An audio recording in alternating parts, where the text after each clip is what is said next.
Bapak Ibu yang saya hormati, Assalamualaikum warahmatullahi wabarakatuh.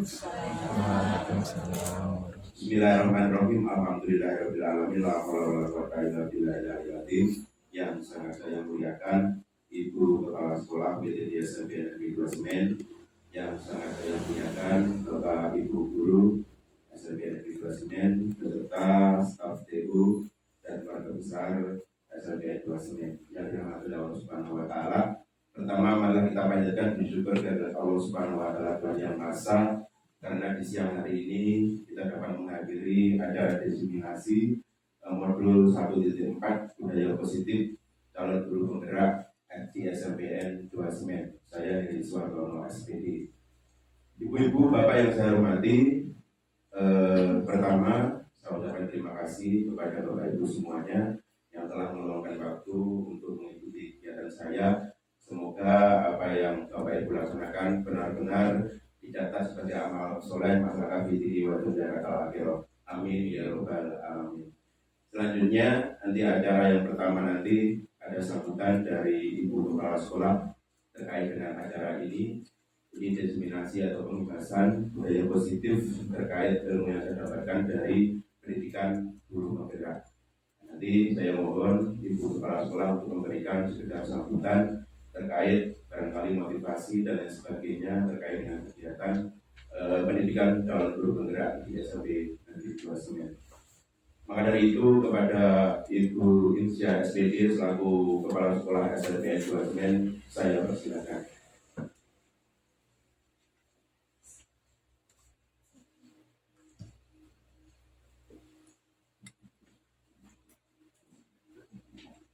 Assalamualaikum warahmatullahi wabarakatuh. Waalaikumsalam warahmatullahi wabarakatuh. Alhamdulillah, terima kasih Pak Heri.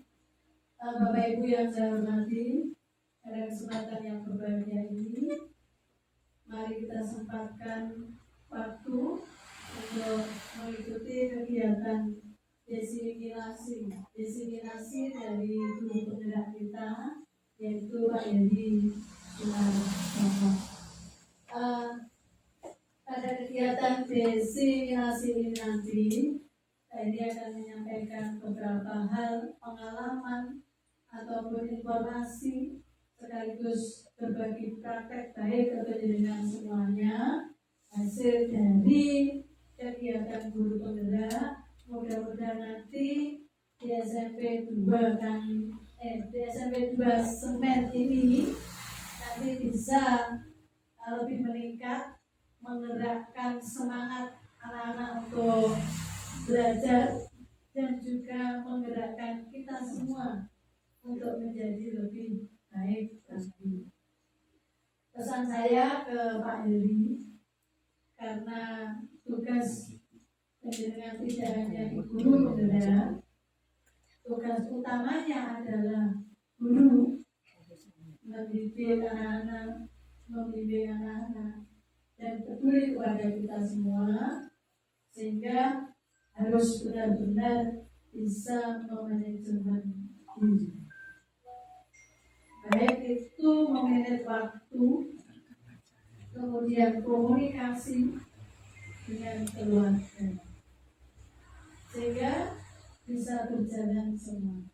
Jangan sampai kalau sudah sampai rumah kemudian di sekolah apa yang dilakukan dengan kegiatan, kemudian ditambah kegiatan dari guru penggerak, di rumah ditanya suami, ditanya anak, akhirnya rodok sengol atau rodok bagaimana itulah, akhirnya keluarga tidak nyaman. Jangan sampai itu ya. Yang penting harus bisa memilih sendiri dengan baik. Saya kira itu, monggo nanti kegiatan desiminasi dilaksanakan. Mudah-mudahan bisa berjalan dengan lancar, manfaat dan barokah untuk kita semua. Saya kira itu dari saya. Terima kasih. Saya akhiri. Wabillahi taufiq wal hidayah. Wassalamualaikum warahmatullahi wabarakatuh.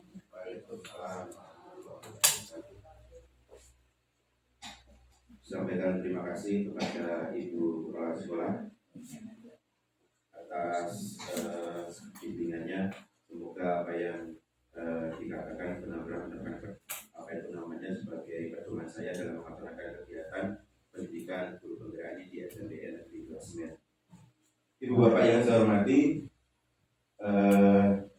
untuk selanjutnya acara kita yaitu diseminasi atau pengibasan kepada Bapak Ibu guru semua terkait dengan apa itu namanya beberapa kegiatan-kegiatan yang saya ikuti di pendidikan calon guru penggerak ini. Di antaranya ada modul, ya, ada beberapa modul, di antaranya ada modul 1, modul 2, dan modul 3. Bahwasanya modul 1 itu terdiri dari beberapa 4 sub, ada 1.1, 1.2, 1.3, dan 1.4. Dan alhamdulillah sekarang ini sampai saat ini saya sudah masuk di 1.4 terkait dengan budaya positif yang ada di sekolahan. Barangkali flashback saja untuk modul 1.1 terkait dengan filosofi KHD. Filosofi KHD itu terkait dengan filosofi Ki Hajar Dewantara yang barangkali di sini Pak Nur paham gitu. Kenapa Pak Nur? Filosofi KHD itu apa Pak Nur? Apa Pak Nur? Ada 3 gitu.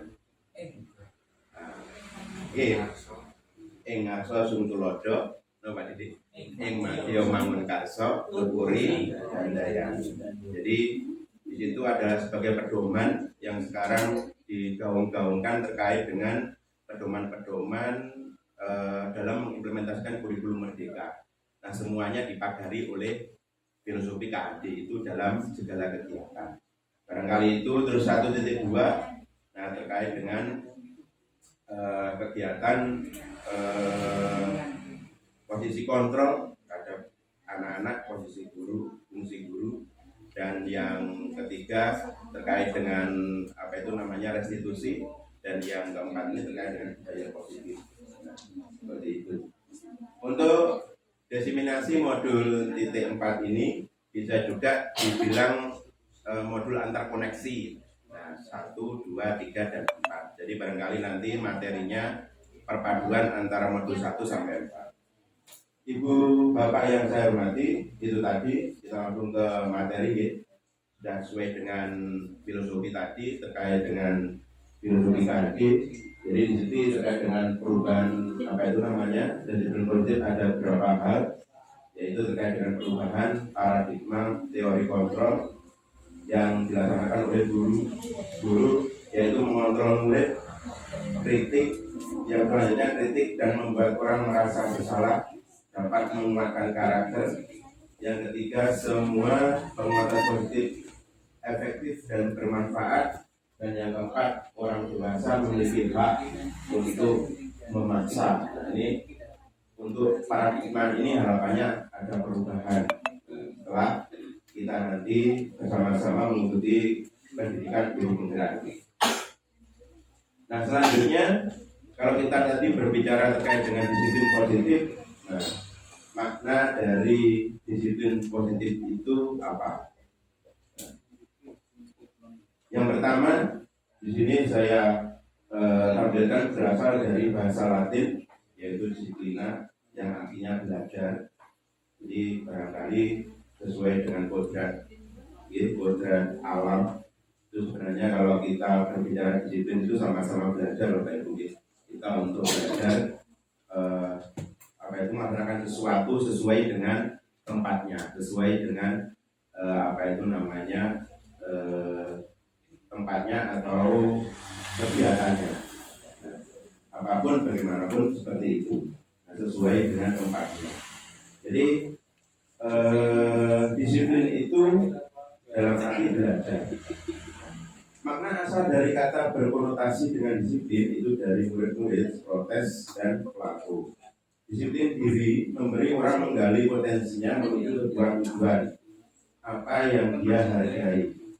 Namun dalam budaya kita, makna kata disiplin telah berubah menjadi sesuatu yang dilakukan seseorang pada orang lain untuk mendapatkan kepatuhan.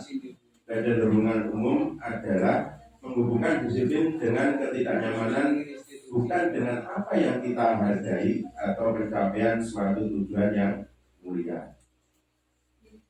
Nah, kalau kita tampilkan terkait dengan teori motivasi perilaku manusia, karena untuk melakukan disiplin itu ada beberapa motivasi yang harus kita tampilkan, Ibu Bapak. Nah, terkait dengan teori motivasi perilaku manusia, yang pertama yaitu untuk menghindari ketidaknyamanan hukuman. Itu masuk ke dalam motivasi eksternal. Selanjutnya untuk mendapatkan imbalan dari orang lain, institusi, apa yang akan saya dapatkan apabila saya melakukannya, itu motivasi eksternal. Dan untuk motivasi internal, tujuan disiplin positif yaitu untuk menghargai diri sendiri menjadi insan sesuai harapan. Nah, kalau ada kata-kata bisa, saya akan menjadi orang yang seperti apa bila saya melakukannya. Itu. Selanjutnya Ibu Bapak, setelah kita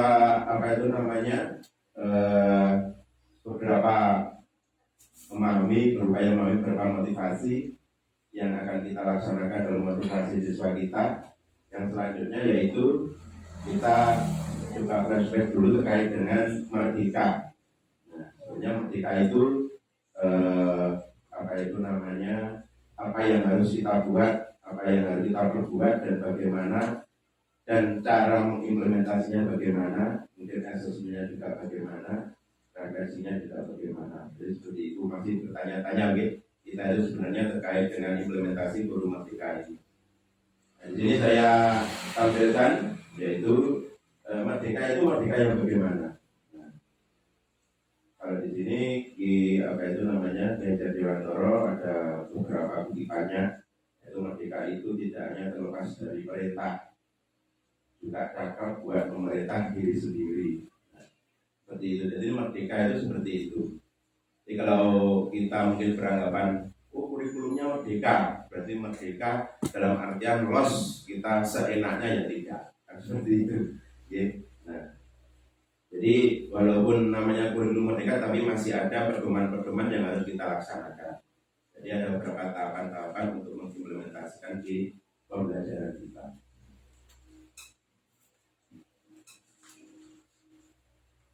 Nah, ada beberapa kebutuhan dasar manusia. Tentunya kebutuhan dasar manusia itu juga sudah kita pahami bersama. Barangkali di situ kebutuhan murid kita yang selalu membuat kontroversi, nah, terhadap Bapak Ibu guru semuanya. Nah, itu ada belonging, power, fun, freedom. Nah, biasanya yang suka ini freedomnya ini. Nah, bebas love, nggak ada hukuman, nggak ada semacam punishment atau bagaimana. Pokoknya enak, saya dibilang. Nah, seperti itu. Itu kodrat alam itu, manusia tidak lepas dari itu.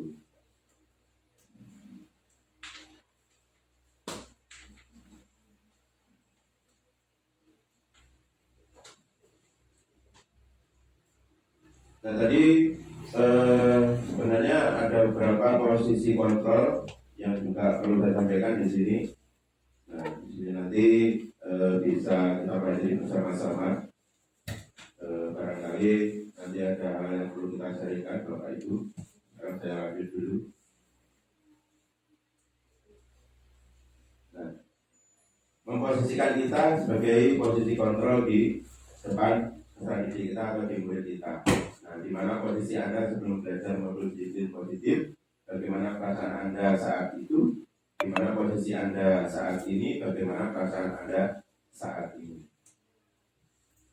Berapa besar sebuah pesan tersampaikan? Nah, ke anak-anak mungkin barangkali kalau kata-kata itu indikasinya adalah 10%, ada suara 35%, nonverbal 55%. Kita ada suara itu juga bisa ditandai. Nah, bersama-sama pada hitungan ketiga memperhatikan ada suara kelima posisi kontrol dengan pasangan Anda. Nah, jadi di sini yang pertama yaitu mendukung.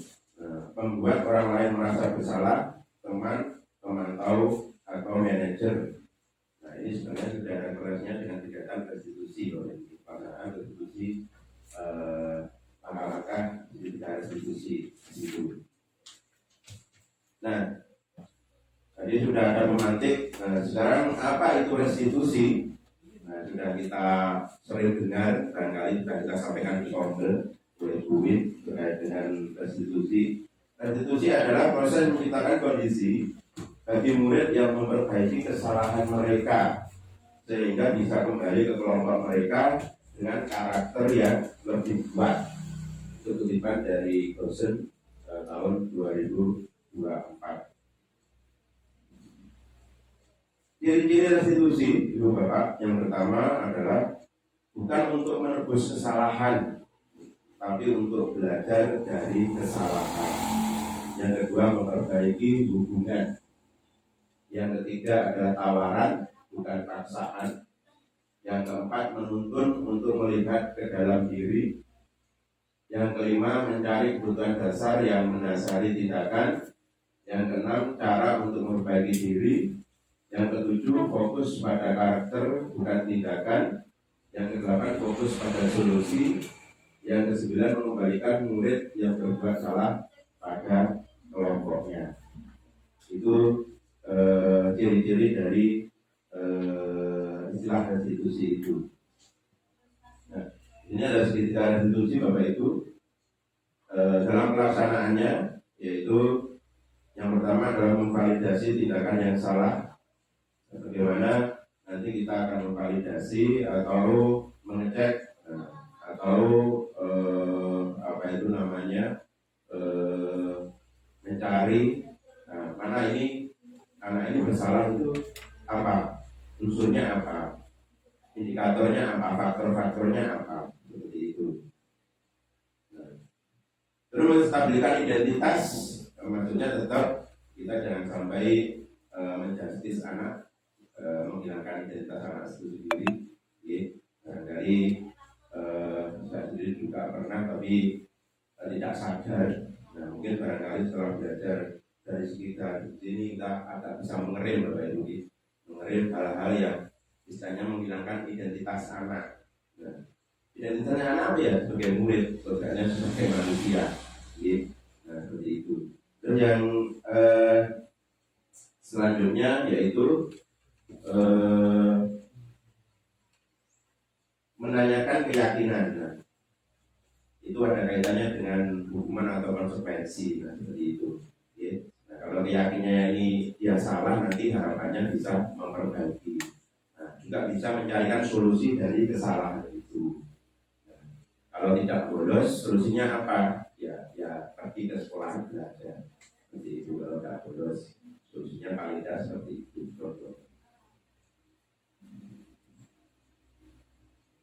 Dari kegiatan menstabilkan identitas tadi Bapak Ibu, nah, barangkali ada ilustrasi gitu ya, ada beberapa kalimat, barangkali saya kutip, saya tulis, guru berkata, serba salah itu hal yang manusiawi, tidak ada manusia yang sempurna. Bapak Ibu juga buat salah, kita pasti bisa menyelesaikan permasalahan ini. Bapak Ibu tidak tertarik untuk mencari tahu siapa yang benar, siapa yang salah. Bapak Ibu lebih tertarik untuk menyelesaikan masalah. Kalau kamu menyalahkan dirimu sendiri terus menerus, apakah kamu bersikap baik pada dirimu sendiri?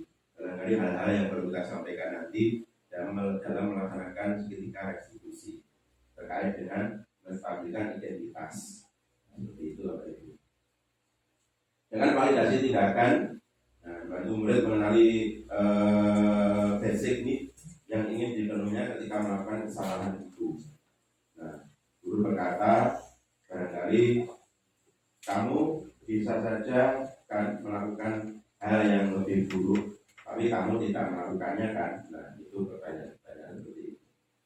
Lalu menanyakan keyakinan terkait dengan keyakinan tadi, guru berkata, apa nilai yang kita percaya di kelas, nah, sekolah kita? Yang pertama, yang kedua, nilai-nilai kebijakan keyakinan apa yang kita sepakati. Nah, dan seterusnya. Nah, barangkali harapannya nanti setelah ini, nah Bapak Ibu, barangkali kita sharingkan atau kita bisa menerapkan terkait dengan beberapa hal yang ada di atas tadi.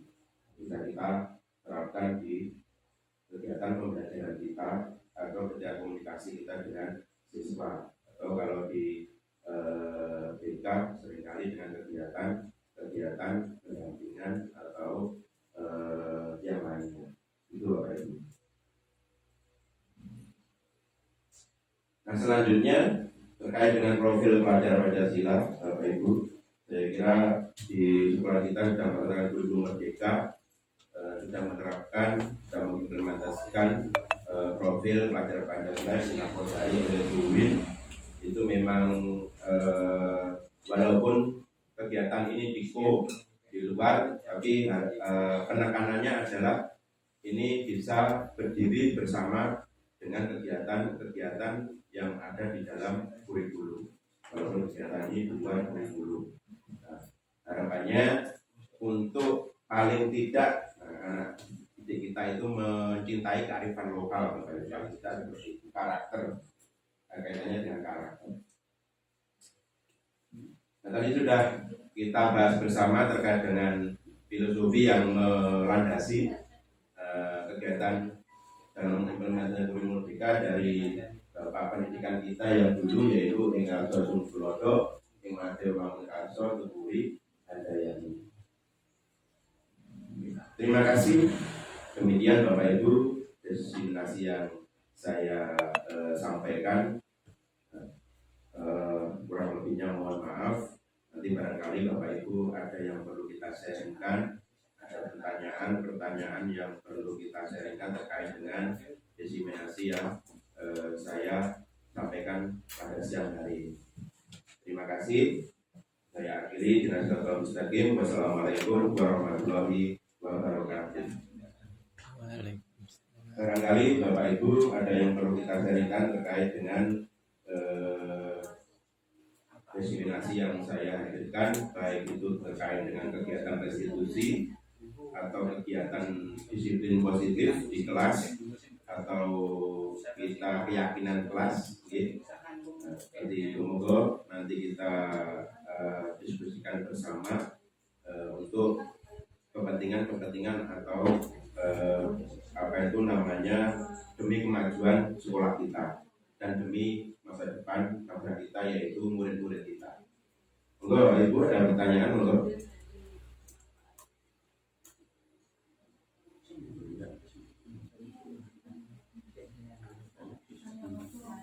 Implementasi disiplin positif.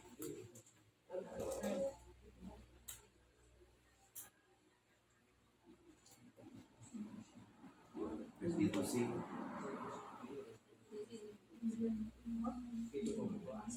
Ya.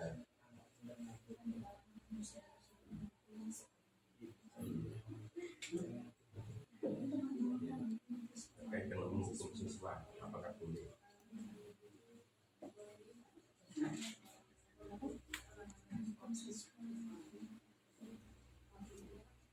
Halo. Apakah jika ada siswa yang melakukan kesalahan itu sebagai guru kita itu memberi hukuman itu boleh nggak Pak? Terima kasih. Oke, baik Bu, ini pertanyaan yang bagus. Jadi saya ulangi, ini adalah pertanyaannya dengan restitusi, implementasi restitusi terkait dengan tindakan-tindakan punishment yang kita laksanakan kepada murid.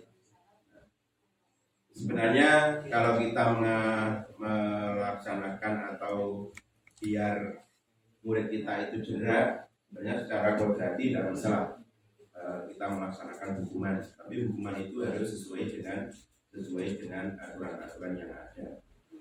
Itu barangkali kalau sekarang itu namanya bukan saklek hukuman, tapi restitusi. Nah, restitusi itu ada 3 tahapan tadi Bu Yadi. Yang ada menstabilkan identitas, ada apa itu namanya menimbulkan keyakinan yang itu barangkali kesalahan murid itu adalah kekuatan dari murid. Dan barangkali juga itu masuk ke ranah positif dari murid kita, peserta didik kita. Dia mengadakan kesalahan itu barangkali kekuatannya dia itu di situ. Dalam arti kekuatan bagaimana? Kekuatan secara batin, secara kodrati dia sebagai makhluk, sebagai makhluk Tuhan. Nah, di situ dia melaksanakan kesalahan. Padahal di situ dia cuma menyalurkan apa yang ada di nurani dia sendiri. Nah, akhirnya bagaimana? Ya kita laksanakan restitusi itu. Nah, seperti itu. Nah, karena istilahnya di filosofi KD juga ada kutipan yang harapannya pembelajaran kegiatan apapun kita bermuara pada murid.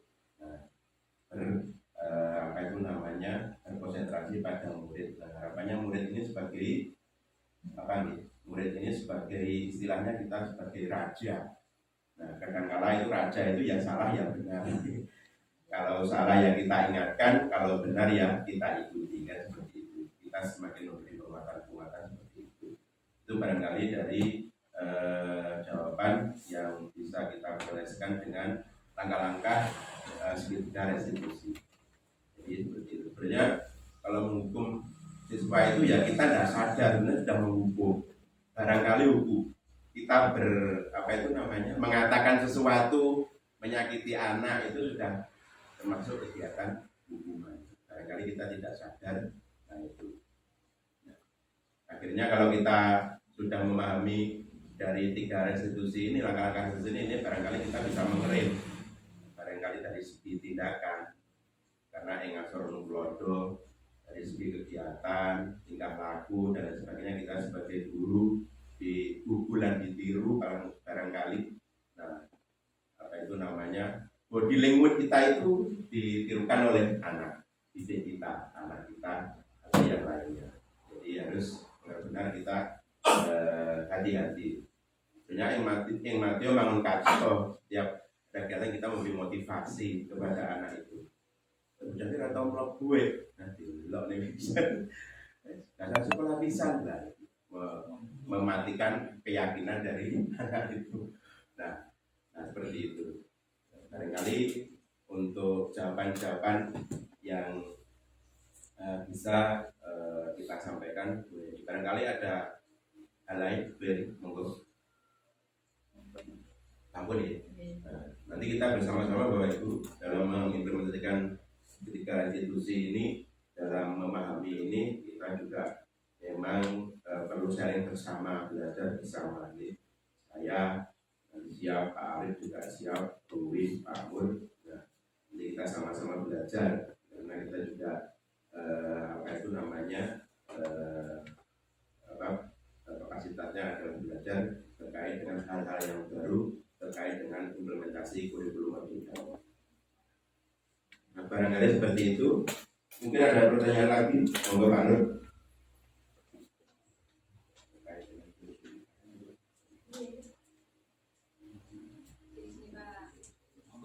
Mari. Monggo. Tarik foto deh, Pak. Nanti presentasi dari Pak Heri memberikan kita untuk bisa lebih memperhatikan kebutuhan siswa. Bagaimanapun siswa kita beraneka apa yang dilakukannya, akan juga mengesalkan hati kita, tidak sesuai dengan aturan yang kita inginkan. Tapi anak itu juga punya kesempatan untuk memperbaiki diri. Nah, alhamdulillah nanti kita kerjasama kita. Jika bagaimana punya contoh-contoh bagaimana penerapan restitusi itu diambilkan agar kami bisa lebih memahami lagi teknik restitusi itu seperti apa. Jadi nanti ketika kami menjumpai anak-anak yang perlu kita restitusi itu kita bisa punya gambaran seperti kata-kata tadi yang tidak dilontarkan guru itu sudah cukup membantu kami untuk bisa menyampaikan apa yang harus kita sampaikan kepada anak ketika dalam diskusi. Tapi kadang juga kita masih ragu apakah kita setia apa yang kita sampaikan tadi untuk membuat anak bisa kembali kepada lingkungannya dengan lebih baik lagi. Terima kasih. Baik, terima kasih Bu Win atas bimbingannya. Nanti kita cari bersama terkait dengan hal-hal contoh-contoh yang bisa kita laksanakan di kita implementasikan di pembelajaran kita nanti di kelas terkait dengan kegiatan-kegiatan langkah-langkah restitusi ini. Sebenarnya di awal tadi paling tidak bisa mendasari terkait dengan hal itu barangkali di kegiatan restitusi ini yaitu perbedaan hukuman dan konsekuensi. Dan di situ apa itu hukuman itu seperti itu, kalau konsekuensi itu seperti harapannya bagaimana? Nah, kita itu mengintegrasi anak-anak itu secara halus maksudnya, ya, nah, tidak secara dus gitu atau kasar. Barangkali seperti itu. Jadi anak-anak tetap bisa stabil keyakinannya. Keyakinan saya itu sebagai murid. Nah, dengan adanya restitusi ini sebagai menguatkan saya. Apakah ini saya itu salah atau benar dalam melaksanakan sesuatu itu. Misalkan katakanlah anak-anak lompat pagar begitu gitu Pak Ibu. Nah, lompat pagar ini kalau kita kita masukkan ke dalam kegiatan restitusi. Nah, dalam perkataan di kegiatan restitusi, nah, bisa jadi. Nah, apakah yang dilaksanakan anak kita itu benar atau salah? Kalau mereka menjawab salah, itu ya itu secara manusiawi, bukan kita itu seperti itu. Langkah-langkah selanjutnya kan kita memberi penguatan. Nah, sudah ada jalan masuk. Nah, harapannya anak-anak sudah tidak melompat pagar lagi, tetapi lewat jalan yang sudah disediakan. Nah, seperti itu. Sebenarnya itu bukan kesalahan anak itu. Barangkali anak itu ada potensi Bapak Ibu. Potensi di dalamnya. Kalau anak itu adalah anak yang olahragawan, nah, dia senang berolahraga, mungkin dengan loncat, nah itu bisa kita pandai dan kita bisa sebagai catatan. Barangkali nanti dalam kegiatan pembelajaran di kelas kita masukkan ke kelompok kelompok yang ada kelompok visual, gitu, ada kelompok audiovisual dan psikomotor, gitu. Anak-anak yang aktif, sangat aktif itu. Kita bisa ke situ nanti, barangkali bisa terpakai di situ. Nah itu, barangkali seperti itu juga. Terima kasih mungkin tadi nanti kita sama-sama nanti belajar di komunitas. Nanti harapannya untuk kegiatan-kegiatan yang dilakukan kemarin itu di kegiatan di komunitas itu juga ada terkait dengan penilaian termasuk ada penilaian contoh 5P seperti itu Bapak Ibu. Itu salah satu juga ada kaitannya dengan pendidikan di seluruh negara. Seperti itu. Terima kasih Bu Win. Nah, barangkali seperti itu Bapak Ibu yang perlu saya sampaikan. Nah, kalau sudah tutup tidak ada pertanyaan lagi. Nah, terima kasih. Apa perbedaan restitusi dengan konsekuensi secara tertulis? Ada pertanyaan bagus sekali. Terima kasih Pak Nur. Perbedaan restitusi dan konsekuensi yang tertulis sebenarnya untuk restitusi, konsekuensi atau hukuman atau yang lainnya itu bagian dari restitusi. Nah, restitusi itu apa? Restitusi itu ada, coba saya ambil lagi ya, restitusi tadi.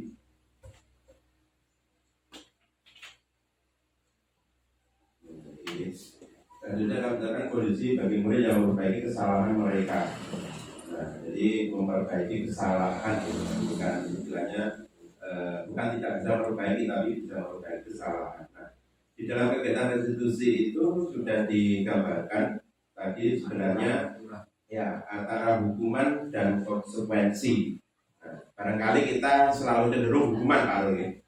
Nah, barangkali anak telat kita suruh push up itu hukuman. Gitu. Anak yang tidak mengerjakan tugas terus kita beri tugas semakin banyak itu namanya hukuman. Barangkali kalau kegiatannya konsekuensi, nah kalau telat nanti mau diapakan kita adakan semacam kesepakatan. Misalkan nanti kalau telat mungkin ada yang sudah diterapkan di mana-mana itu didenda.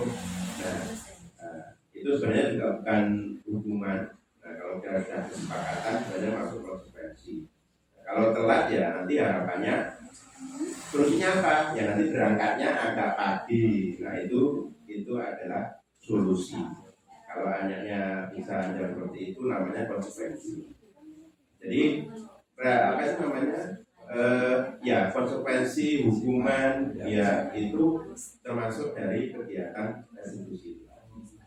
Jadi paling tidak dengan kita melaksanakan restitusi didasari atau di apa itu namanya kegiatan-kegiatan.